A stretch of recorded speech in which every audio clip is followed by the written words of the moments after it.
ચાલી રહી છે અને એના જ આપણે એફલે ઇન્ડિયાના એક સારા પરિણામ આવતા આપણે જોયા છે અને એના પર જ આપણે ચર્ચા કરીશું એફલે ઇન્ડિયાના મેનેજમેન્ટ સાથે. આપણે એફલે ઇન્ડિયાના ફિગર્સ જોઈ લઈએ તો રેવન્યુમાં એક અપસાઇડ જોવા મળી છે, નિયરલી 69.8%નો અપસાઇડ જોવા મળી છે.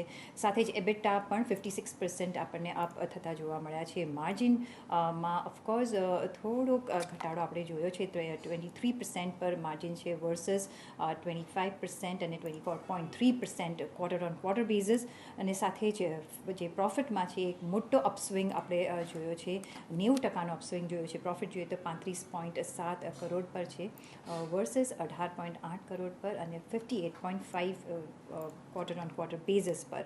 અને આપણે વધારે ચર્ચા કરીશું એમના મેનેજમેન્ટ સાથે જે અત્યારે આપણી સાથે જોડાઈ રહ્યા છે.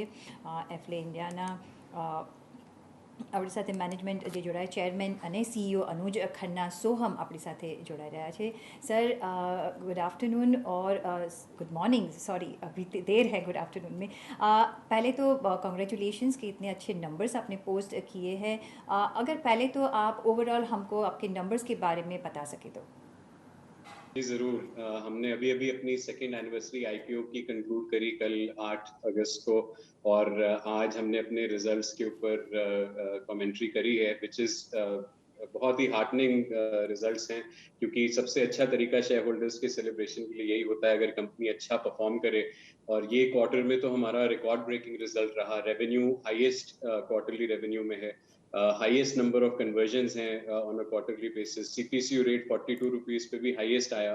और अगर बहुत इंपॉर्टेंट चीज ये भी देखी जाए तो जो कैश हमारी बैलेंस शीट में आज की तारीख में है वो कंपनी के 16 साल की हिस्ट्री में इतना कैश कभी नहीं था. तो बैलेंस शीट भी स्ट्रॉन्गेस्ट है, और इसलिए आगे के लिए अगर हम देखें तो एक बड़ा अच्छा प्लेटफॉर्म बना है कंपनी की स्ट्रेंथ का, कि उसके ऊपर सस्टेनेबल लॉन्ग टर्म ग्रोथ का जो हमारा मिशन है उस पे हम पूरी तरह से अग्रसर हैं.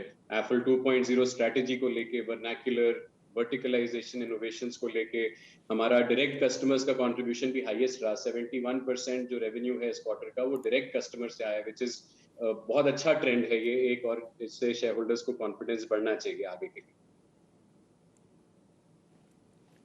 अच्छा सर, जो एडवर्टीजमेंट स्पेंड्स हैं उसके बारे में थोड़ी सी बात कर लेते हैं यहाँ पर. जिस तरह से आपने थोड़ा सा होल्ड बैक किया था उस पर, थर्ड वेव जो पॉसिबल थर्ड वेव है उसको लेकर, आप डिजिटल को किस तरह से देख रहे हैं यहाँ से आगे, और जो एडवर्टीजर्स हमारे हैं उसको आप किस तरह से देख रहे हैं, यहाँ से गेनिंग कर रहे हैं उसमें कुछ? डिजिटल का बड़ा सिंपल थीसिस है. आप और मैं एक आम कंज्यूमर की तरह अपना मोबाइल डिवाइस इतना ज्यादा यूज करते हैं, मोबाइल एप्स को इतना ज्यादा यूज करते हैं अपने लाइफस्टाइल में, चाहे वो एंटरटेनमेंट हो, चाहे एजुकेशन हो, चाहे ई कॉमर्स हो, फूड टेक हो, फिनटेक हो, एफएमसीजी कैटेगरीज, सारे कैटेगरीज में, गेमिंग को ले लीजिए या हेल्थ केयर को ले लीजिए, सारी चीज तो अब हम लोग ऑनलाइन करना पसंद कर रहे हैं ज्यादा से ज्यादा कंज्यूमर्स. और सबकी एक बड़ी अच्छी ट्रेंड ये भी है कि वॉल्यूम और वैल्यू जो है दोनों जगहों पे बढ़त है. कंज्यूमर्स की जो ट्रांजैक्शन है, कन्वर्जन्स हैं, उसकी वॉल्यूम तो ग्रो कर ही रही है, बट जो एवरेज वैल्यू है ट्रांजैक्शन की वो भी ग्रो कर रही है. तो इससे एक सीधा सीधा असर ये पड़ता है कि जो एडवर्टाइजर्स हैं सारे इस लाइफस्टाइल सर्विसेज के अराउंड, वो सारे ही एडवर्टाइजर्स डिजिटल पे ही कंज्यूमर को एंगेज करना पसंद कर रहे हैं, चाहे वो कन्वर्जन उनका ऑनलाइन हो एप्स के जरिए से मोबाइल डिवाइसेस पे, चाहे ऑफलाइन हो फिजिकल स्टोर में.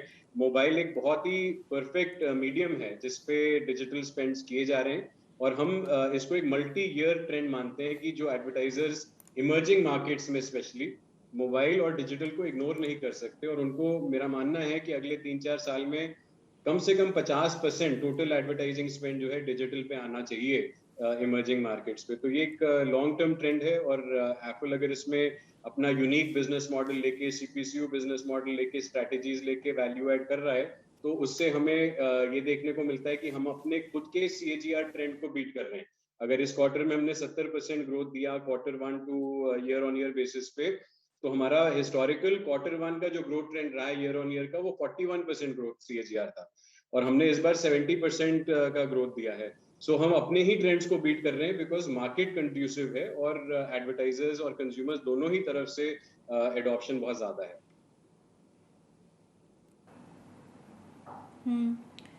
सर दूसरा जो हम पूछना चाहेंगे आगे जाके मार्जिन्स के आपके क्या गाइडेंस रहेंगे, क्योंकि अभी देखें तो मार्जिन में एक थोड़ा बीट होता हुआ नज़र आया है। कहाँ से ये कौन से फैक्टर्स है जो मार्जिन्स को अभी बीट कर रहे हैं, और आगे जाके कैसे गाइडेंस रहेगा आपका? हमारी कंपनी ग्रोथ ओरिएंटेड कंपनी है और ग्लोबल कंपनी है। 50% रेवेन्यू इंडिया से आया है, 50% लगभग रेवेन्यू इंटरनेशनल मार्केट से आया है, और वो ग्लोबल इमर्जिंग मार्केट्स हैं। और हम अपनी ऑन ग्राउंड प्रेजेंस को बढ़ा रहे हैं, अपनी एम्प्लॉय स्ट्रेंथ को बढ़ा रहे हैं, ताकि हम एक ग्लोबल इमर्जिंग मार्केट्स को भी पूरी अच्छी तरह से एड्रेस कर सकें। तो जब हम ये इन्वेस्टमेंट्स करते हैं तो ये हमारे ऑपरेटिंग एक्सपेंसेस को बढ़ाती हैं, और जो ऑपरेटिंग एक्सपेंसेस को बढ़ाती हैं उन मार्केट्स में, इसको एक इन्वेस्टमेंट के आधार से ट्रीट किया जाए कि भाई कंपनी अपनी ग्रोथ की तरफ इन्वेस्ट कर रही है। अगर हम ये इन्वेस्टमेंट्स ना करें तो हमारा एक क्वार्टरली रेवेन्यू और प्रॉफिट जो है ज्यादा स्ट्रांग लगेगा, बट अगर हम उनमें इन्वेस्ट करेंगे तो लॉन्ग टर्म आगे के लिए जो ग्रोथ और प्रॉफिटेबिलिटी आएगी वो बहुत बेहतर रहेगी। तो क्योंकि हम अपने बिजनेस और अपने इंडस्ट्री ट्रेंड की ग्रोथ में पूरी तरह से विश्वास रखते हैं, तो हम उसमें अग्रेसिवली इन्वेस्ट कर रहे हैं, मार्केट एक्सपेंशन में इन्वेस्ट कर रहे हैं, प्रोडक्ट्स में इन्वेस्ट कर रहे हैं, वर्टिकलाइजेशन और वर्नाक्युलर स्ट्रेटेजी पे इन्वेस्ट कर रहे हैं। तो इसलिए ऑपेक्स बढ़ेगा, बट ये एक ट्रेंड हमारा फिर भी काफी डिफेंसिबल है। अगर आप देखें मार्जिन एब्सोल्यूट टर्म्स में अगर देखें तो मार्जिन ग्रोथ काफी इंप्रेसिव है। अगर 90% हमारा पैट ग्रो करा है, बट अगर हम उसको नॉर्मलाइज लेके भी चलते हैं तब भी 57% ग्रोथ जो है ईयर ऑन ईयर पे काफी अच्छी ग्रोथ मानी जाएगी। डेफिनेटली सर, ये बात तो ज़रूर है, लेकिन साथ ही साथ मार्जिन पर जो जो प्रेशर डाल सकते हैं उसकी पॉसिबिलिटीज़ के बारे में चर्चा कर लेते हैं। एक तो वेज हाइक, क्या फिनेंशियल ईयर 22 के लिए कोई आपकी प्लानिंग है वेज हाइक को लेकर? और जिस तरह से हम देख रहे हैं 10 वर्टिकल्स हैं, और कोई वर्टिकल्स में आप एक्विजिशन देखेंगे? जैसे जंप का एक्विजिशन हमने देखा है, तो उसके बाद पाइपलाइन कैसा दिख रहा है यहाँ से आगे?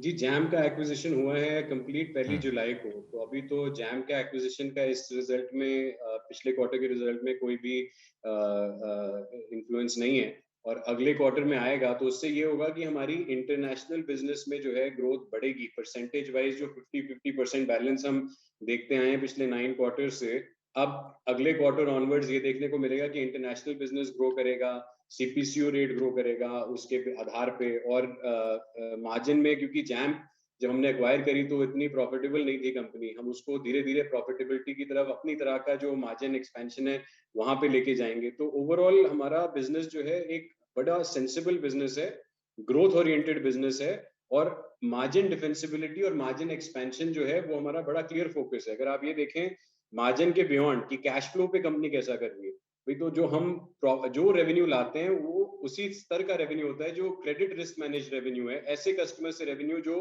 कस्टमर सही समय पे पेमेंट भी करे।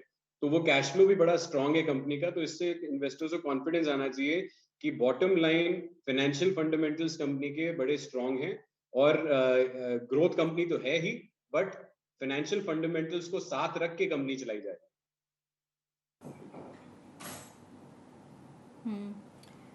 ओके, तो फिर आपको क्या अभी नेक्स्ट क्वार्टर्स के लिए अगर आपको गाइडेंस देना है तो आप क्या कहेंगे, और क्या प्लान है आगे जाके?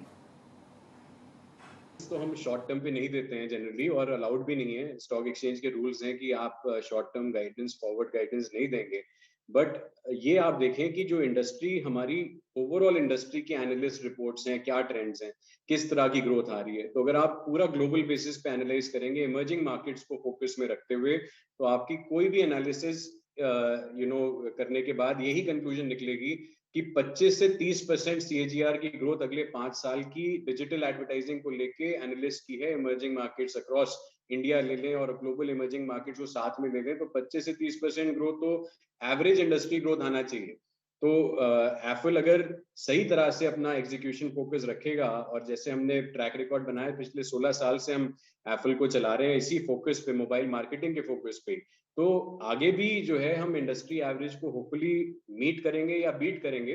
तो इस इंटेंशन से हम चला रहे हैं, तो उसी को ही गाइडेंस मान सकते हैं। बट हम शॉर्ट टर्म गाइडेंस कभी भी नहीं दे पाएंगे आपको। लॉन्ग टर्म बेसिस पे बहुत अच्छा ट्रेंड है हमारी इंडस्ट्री में, और डिजिटाइजेशन तो हर आम आदमी जानता है कि जितना हम कंज्यूम मोबाइल से कर रहे हैं अपना समय और ट्रांजैक्शंस, उसका डायरेक्ट इफेक्ट यही है कि एडवर्टाइजर्स को अगर किसी भी कंज्यूमर को रीच करना है तो मोबाइल से बेहतर कोई डिवाइस नहीं है, चाहे वो यूथ ऑडियंस हो, चाहे वो रूरल ऑडियंस हो।